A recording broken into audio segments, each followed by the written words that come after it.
నువ్వు మామూలుడివి కాదు, అన్నిటికీ సమాధానాలు పెట్టుకుంటావు. చెప్పు చెప్పు.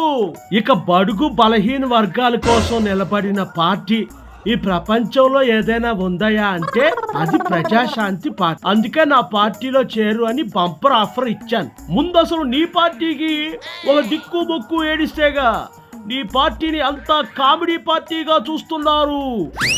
చెంప పగులుద్ది అబద్ధాలు మాట్లాడితే. ఏందయ్యా అంత కోపం? నేనన్నది నిజమే కదా. నార్మల్ కామెడీ పార్టీనా? అది ఒకప్పుడు. ఇప్పుడు మీ పార్టీ మమ్మల్ని క్రాష్ చేసి నంబర్ 1 కామెడీ పార్టీగా నిలిచిపోయింది. నంబర్ 1 పొలిటికల్ కమెడియన్ గా ఉన్న నన్ను మీ జగ్లకు రికార్డు స్థాయిలో బీట్ చేశాడు. అటు తిప్పి ఇటు తిప్పి మా పార్టీకే పెట్టావా ఎసరు? అసలు మీకన్నా జోకర్స్ ఎవరైనా ఉన్నారా? ఈ ప్రపంచంలోనే లేరు. ఈ మధ్య సోషల్ మీడియా అంతా మీ కామెడీనే నడుస్తుంది. అబ్బబ్బా, నువ్వు ఒకడివి నసబెట్టి మరీ సబ్బుతావు. ముందు నీ సంగతి చూసుకోవయ్యా. ఆఫర్లు ఇస్తున్నాడట, ఆఫర్లు పెద్ద.